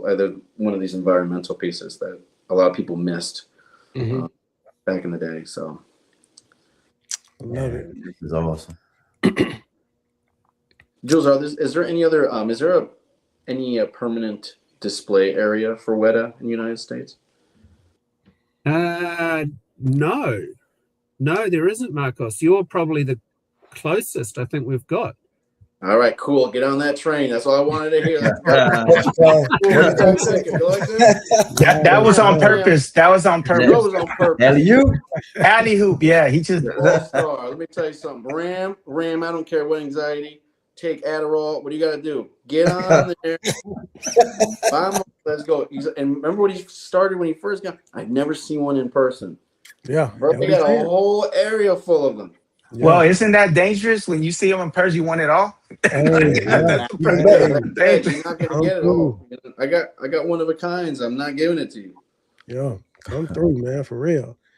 And listen, man, the more the merrier, man. Like, I'm telling you, we had such a great time, man, just hanging out with each other and you know, getting to know each other on a personal level. You know what I'm saying? Like me and Piggy, you know what I'm saying? We was roommates for the week, you know what I'm saying? So end up seeing him at the airport, and I was like, man, is that Piggy, bro? So to meet him in person, man, Yeah, it was almost surreal, you know what I'm saying? Because you see each other online, but now you seeing each other in person, bro. So now it's real. It's just like the pictures that we see of these statues, and then we get the statue in person. You know what I'm saying? So to see each other in person, man, and hang out with each other and just talk and tell stories and make memories, man, I'm telling you, man, if y'all get a chance to go, man. It's a wonderful time. And that's one of the downfalls of this hobby, and I'm saying in a positive way, is that these things need to be seen in person. That's just my opinion. Pictures are great, high quality, I understand. Live feeds, sure. But if you see it in person, it's different. Oh yeah. I completely agree, man. Like we try and, you know, like all the other studios, you know, we try and photograph them, we make videos, try and show people next to them to show scale, but there's nothing like seeing them in real life. Yep. Jules, you were saying you were just saying earlier that those smaller pieces are harder to work on because you try to do like the piece I've watched millions of times that I missed out on was the Great Haven. You know, the ripples on the water and all the buildings around it is a beautiful piece. I'm curious, did you work on that also, and do you work on every Lords of the Ring piece? I'm curious. So these days, so for a long time, I was the painter. I ran the paint department at Weta Workshop. Then, so I painted the most of the collectibles that happened in a certain period of time. Then these days, I'm creative director, so I'm full time on collectibles. Whereas in the past, I'd paint, you know, for film projects, collectibles, whatever else. So I'm involved in all of the collectibles. I may not physically be painting it or sculpting it. I don't do any sculpting, but I'll art direct to a degree all of them. If I am on tools, I'm painting. Like I've spent the last 2 weeks at work painting coming up to Comic-Con, which has been great.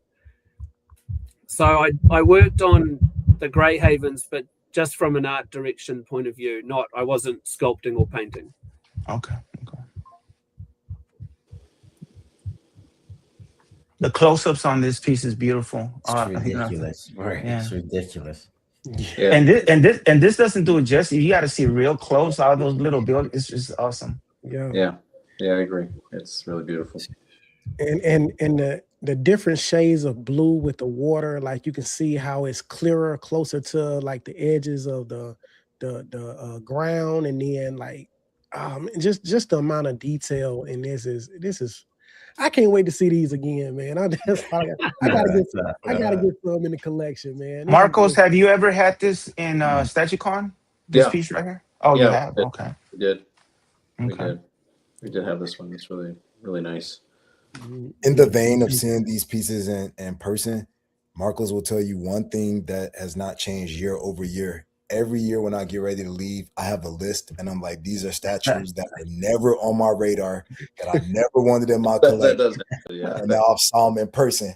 I've got to have them. And then I'm like, I'll talk to you in a couple of days when I calm down. Hey, Piggy, that's dangerous though in this hobby, right? Because then next thing you know, they're sold out, and then the aftermarket price is ridiculous, you know. So, you know, that's the dangerous part, right there. Oh, and that's really hard to determine because we get trying to work out edition sizes. It's speculation. So, like, we don't know how a thing is going to be received, and then also we don't want to disrespect the community by having the edition size too high. You know. Yes. There you go. Yeah, that side of it. Really, really tricky.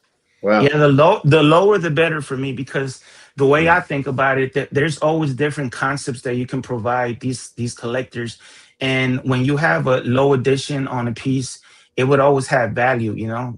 In my opinion, you know. Yeah, I feel like, you know, that does kind of, you know, make people want to get the statue at pre-order as opposed to waiting when the edition size is a lot lower than you know, some companies have done, where they've done thousands and thousands of pieces. You know, you can wait on those. You can wait on those, catch them at a sale or something like that. But when the edition size is low, you know, 200, 300, you like, hey, I might need to go ahead and pre-order this, man, because it might not be there. You know, and then you have to deal with those third-party sellers, and that's a pain in the behind most of the time. So yeah, prices. Jules, correct me if I'm wrong, but there are some. So I know the master collection ones. Those are like, forget it. As soon as they drop, you better get it. You better pull a trigger, find the whatever. But there are open editions. So there's some of these statues and works that are so good. That's what I think happens. And it should have happened with that small bust that's coming. That's awesome. Anyway, there's an open edition. Some don't even have edition sizes until they retire it, kind of thing. You know, it's there. If grab it while you can, and there's no edition. But then some do, like L1 and stuff like that. So, tell me a little bit more. So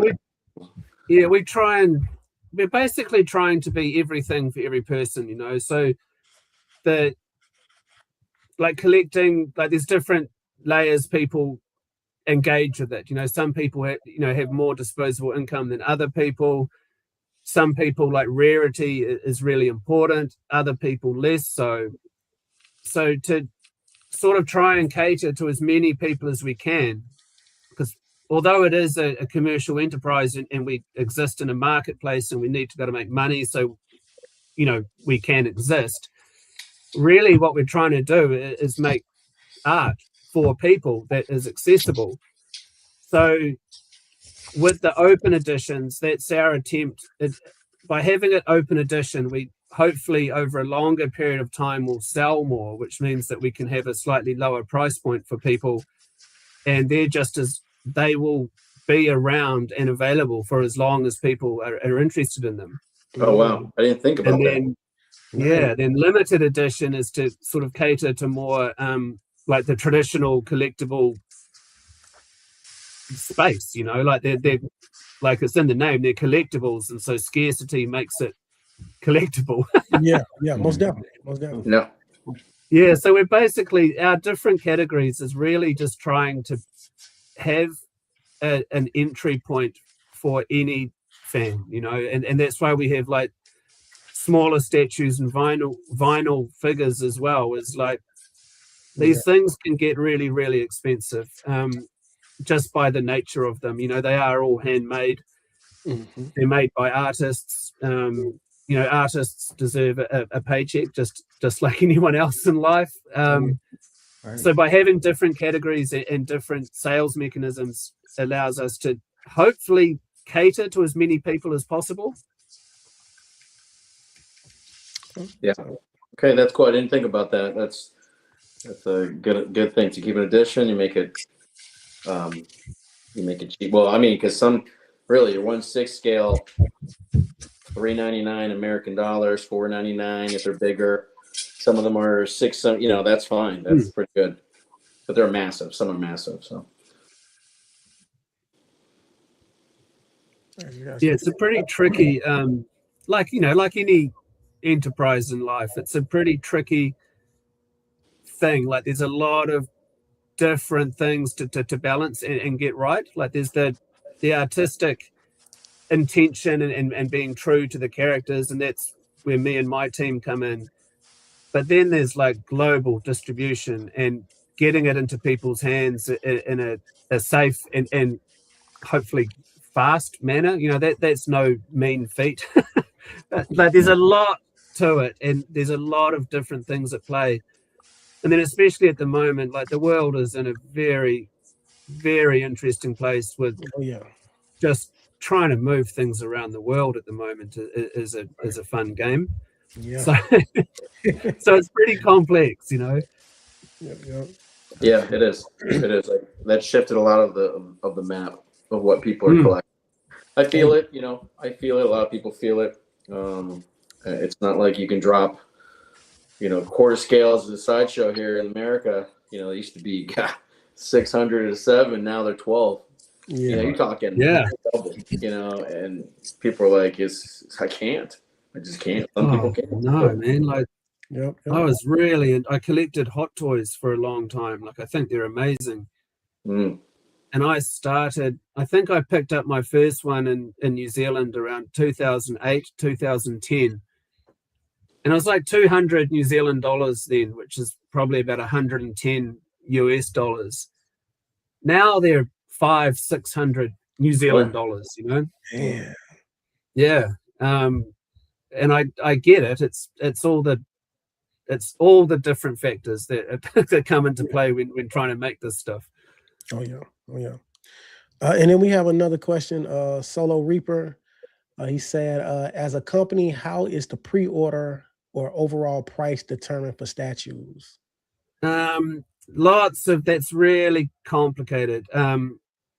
We look at how long it took to make internally, how much it's going to cost to make externally with our partners. That question is very, very, there's a lot of layers to it, and it's quite difficult to answer. And it's also, as creative director, I'm really just the creative team, you know? Yeah.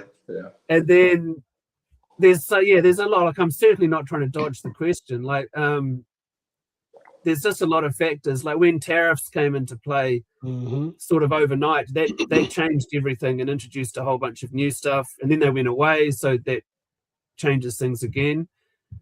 So it also depends on our category. Like if it's open edition, it enables us to have a lower price point because we can do a thing called line pricing.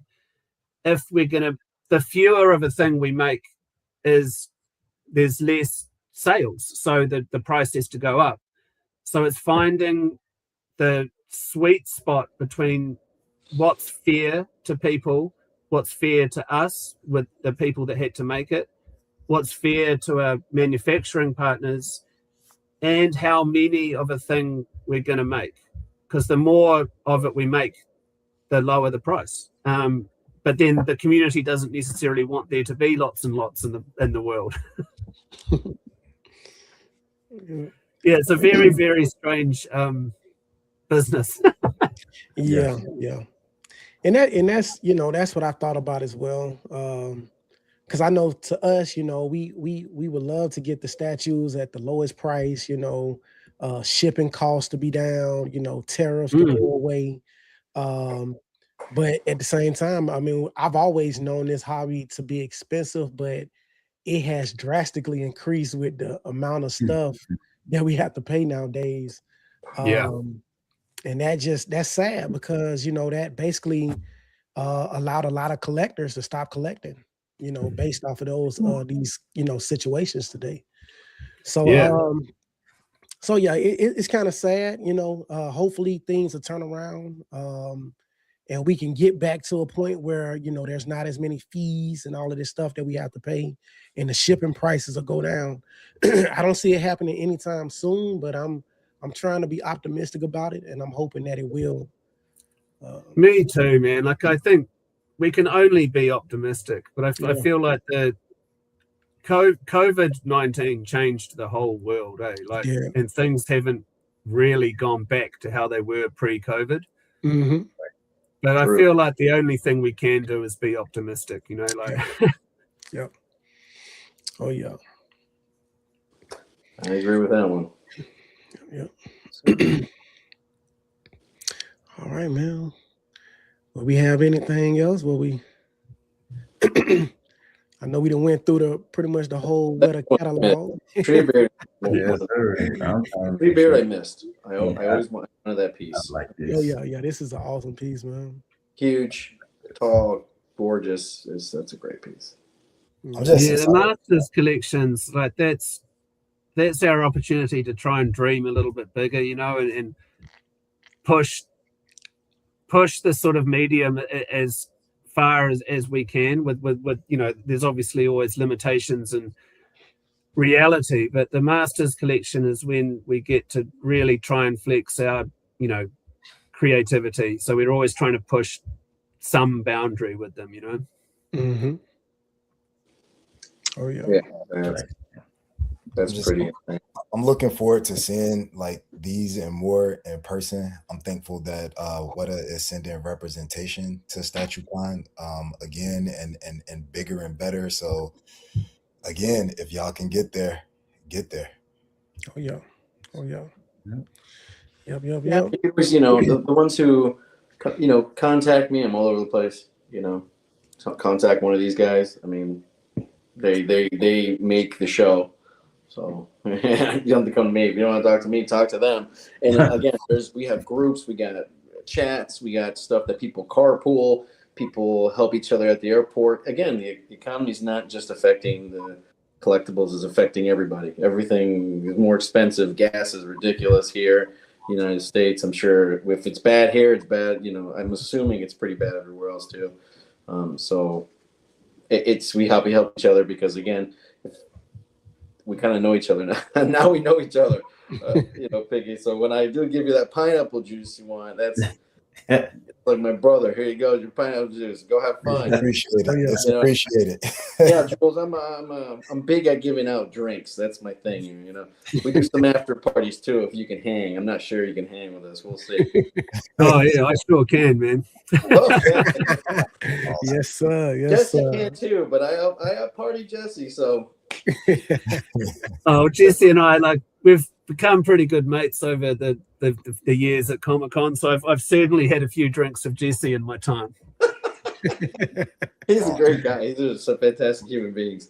And yeah, again, for StatueCon, guys, so what's new is the dinners are more intimate. We got them all ready to go. There are way more places to interview now. That's a new thing that changed. We have an entire scheduling system we have online that I think I sent it to you, Piggy. I think maybe Black. I'm not sure if I sent it to you. Mm-hmm. Sign up to that, and then Jules, we're gonna probably need your email. I'll get it. I think I have it already. Doesn't matter. That you're gonna get the whole scheduling. People might schedule you for this because that was one of the things that Jesse and Anthony actually gave us feedback. Is because it was such a open forum, kind of like just open. Everybody can come around your booth and talk to you guys. Some people missed out. I really want to interview him. Some people that are brand new on YouTube shows or podcasts and stuff, they're intimidated. This is an easy way to kind of schedule. Hey, I got to meet him. So we have eight areas now that you guys can interview. Nice. 4 places to sit, stuff like that, and that's different. And the whole area is different. New pieces, a couple new really a lot of new companies for sure. Infinite Statue and Dalstrong and all these have crazy ideas. You get to see this stuff. It's really amazing. They're sending it to me now. But other than that, it'd be great if anybody needs help getting there. We have Facebook groups. They have everything to help you out to go. And again, it's the admission. Walking in is free, so. There's no cover. Which you can't beat, right? For what you get to go and do and see. I mean, I wasn't there in person, but I watched a lot of the footage from all of the different collectors that went, and it was awesome. And I mean, the fact that you don't have to pay for it, I think that's a bonus. Mm-hmm. Yeah, it's a little bit of sacrifice here, a little bit sacrifice there, and it has to be free, I think, because if you start charging. Might as well charge for parking. Might as well, you better sign up for your San Diego Comic-Con pass, which is not a bad process.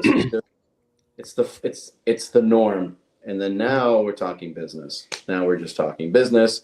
Yeah. And the reason I don't go to any con really is if I go to San Diego, I already spend $4,000 before I even walked into that door. Yeah. I'm like, okay, there's nothing in here I really care about. But you mentioned something earlier, right? There's the community, and then within the community, there are these really tight-knit circles. I think what you have done is built one of those tight-knit circles, right? The family within the community. Yeah. Well, that's cool. I don't know if I built it, okay? I went to the people that I watch, and I said, hey, how you want to be part of this? You want to be part of this? You want to be part of this? Yeah. They've already established. This is why I told Jules and Jack, hey, I would like for you guys to be on this show if you can. And they were so awesome. They're like, yeah, of course. I'm like, wow, that's awesome because this is a show I like. This is the vibe I want. Yeah. I don't want to get into you know how it is. Yeah. Drama amongst men, no. It's an honor and a pleasure, gentlemen. Honestly. We appreciate it. Yeah, you kind of like that bridge, man. That bridge that brings everybody together, if you will, you know. So that's the way I kind of look at it, you know. Yeah. That's it. And these guys are the ones who they come from all over and make it happen, man. This is awesome. And there's a lot of new people some people can't make it this year that we're used to, but there's so many new people too. So that's like, wow, more people for the there you go giant family to kind of, because everybody's in the same mindset. It's kind of like going to an all-inclusive resort. I don't know if you're on that plane, because there's only one plane that goes to that Caribbean island. Everybody's in the same mindset because no one's gonna get up. Like who's got the drinks? Let's go. It's the same premise. So, Jules, I appreciate it so much. This is the first time I met virtually. I'll see you in 2 months for sure. No, thanks for having me, guys. It's been awesome to meet you all, and I really, really am super excited about StatueCon. I've wanted to go ever since I saw the first one. So this is I can't wait. Yeah. Well, I'm definitely looking forward to it. Like I said earlier, ready to see some new faces, some familiar faces. Hopefully, my brother, man, Cool Game can find a way to get himself there. Even if it's for a day, man. One day.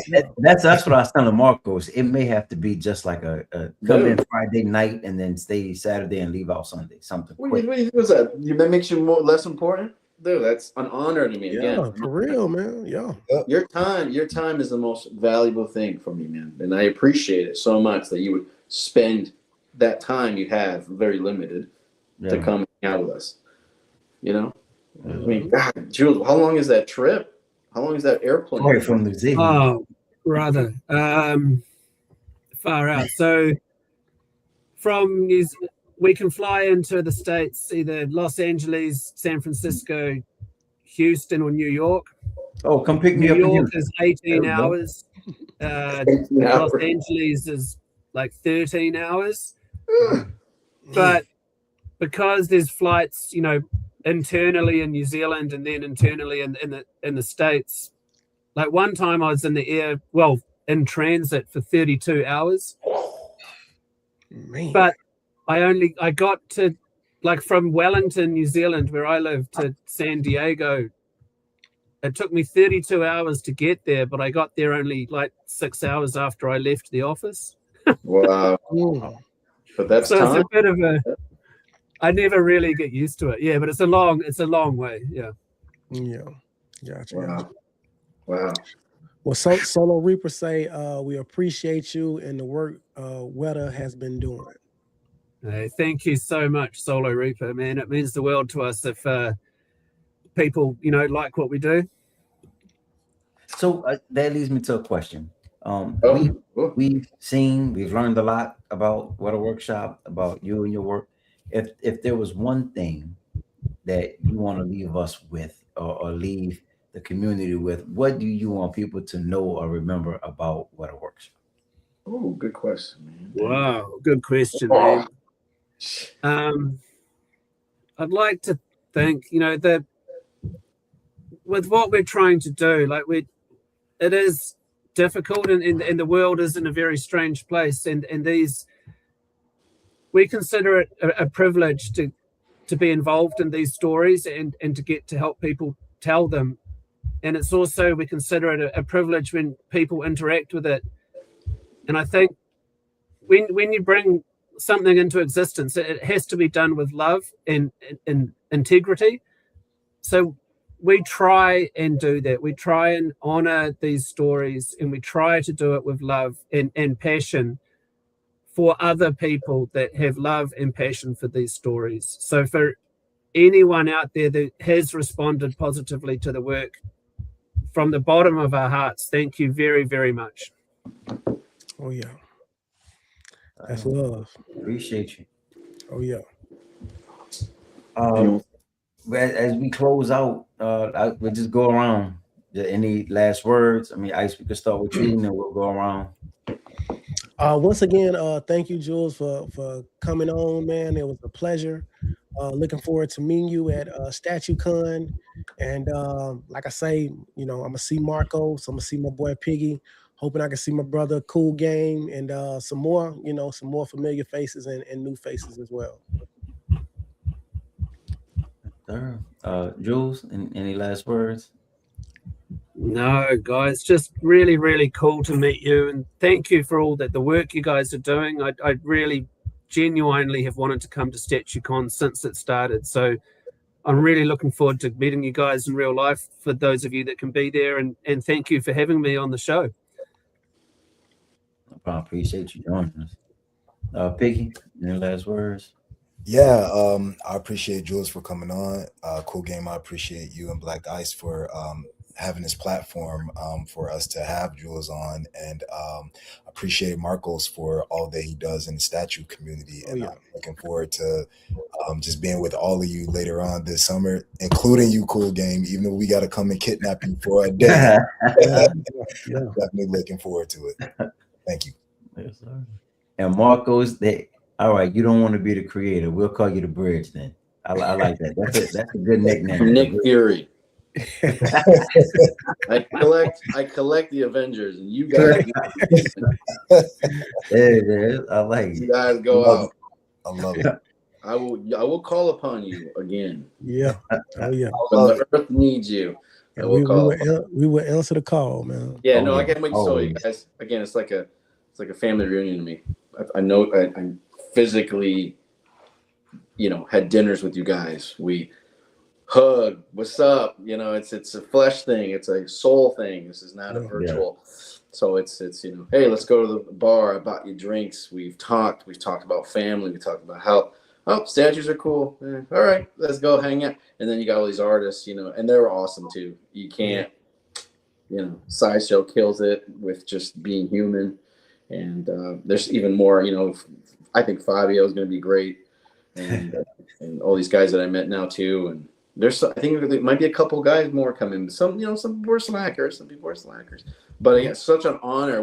Once Jack told me, because I keep bugging Jack and Jules, and then he said, we got approved. I was like, what? Right. What? That's it. Yeah. I don't even need Sideshow. I'm just going to call him. Just go. We don't need you. We were so happy, man, when we got that approval. Like I said, Jesse and I were thinking we might, if we could swing it, we were just going to drive up as civilians, But we get to come in a professional capacity. Of course, yeah. But yeah, no, that's awesome show, guys. Great. Community's fantastic. Just, everybody have, health, love. I'm all about that. I'm about just life's too short, man. Enough of the BS. Just have fun. Oh yeah. Have a good time. Yes. Make sure you register for StatueCon 2026. Make sure you get there. Make sure you check out the Weta Workshop website. If you didn't notice, because I noticed a lot of sold out pieces. So make sure you get to the website, check it out before those pieces are gone. Appreciate everybody here on the panel. Thank y'all very much. Marcos, again, much love to you. Appreciate you for always keeping us connected. Jules, appreciate your time, sir. Thank you very much. And thank you very much, man. Thank you. No problem. Piggy, you fam. Yeah. Everybody in the chat, thank y'all for joining us. Appreciate y'all questions. Thank y'all for helping us with the dialogue. And until the next time, y'all stay cool. Cool as ice, that is.